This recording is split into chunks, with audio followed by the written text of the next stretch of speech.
দিনাজপুরে ১২ কিলোমিটার এলাকা জুড়ে অবৈধ স্থাপনা উচ্ছেদ অভিযান চালাচ্ছে সড়ক ও জনপথ বিভাগ। সকালে সদর উপজেলার ফুলহাট বাজার থেকে খানপুর বাজার পর্যন্ত অভিযান শুরু হয়। সড়ক বিভাগের দাবি, ১৯৪২ সালে ব্রিটিশ সরকারের অধীনে জায়গাগুলো অধিগ্রহণ করা হয়েছিল, তবে রেকর্ডভুক্ত হয়নি। কিছুদিন ধরে জাতীয় ও স্থানীয় পত্রিকার গণবিজ্ঞপ্তির মাধ্যমে সড়ক বিভাগের জায়গা থেকে স্থাপনা সরিয়ে নেয়ার প্রচারণা চালায় তারা। সময় দেওয়া সত্ত্বেও অবৈধ দখলদাররা স্থাপনা সরিয়ে না নেয়ায় এই অভিযান পরিচালনা করা হচ্ছে। ব্যবসায়ীদের দাবি, সিএস খতিয়ানের বাইরে কেবলমাত্র ম্যাপের উপর ভিত্তি করেই উচ্ছেদ করলে অনেকেই নিঃস্ব হয়ে যাবে। রোডসের রাইট অফ ওয়ে হলো 120 ফিট, 120 ফিট। হ্যাঁ, তো সেই হিসাবে আমাদের আপাতত আমাদের প্রজেক্টের জন্য 80 থেকে 85 ফিট লাগবে। সেজন্য আমরা 85 ফিটই এখন উচ্ছেদ করব। দিনাজপুরে ১২ কিলোমিটার এলাকা জুড়ে অবৈধ স্থাপনা উচ্ছেদ অভিযান পরিচালনা করছে সড়ক ও জনপথ বিভাগ। সেখানে আমাদের সহকর্মী মাহফুজুল হক আছেন, তিনি অপেক্ষা করছেন আমাদের জন্য। মাহফুজ, এই উচ্ছেদ অভিযানের বিষয়ে একটু বিস্তারিত করে আমাদেরকে জানাবেন।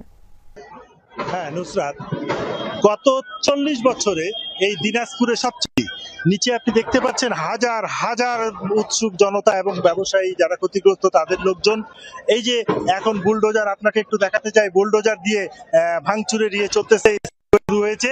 এই অভিযানের পর থেকেই সুষ্ঠুভাবেই সব চলছিল, ব্যবসায়ীরাও সহযোগিতা করতেছিল, তাদের ক্ষতিগ্রস্ত হওয়ার পরও তারা সহযোগিতা করতেছিল।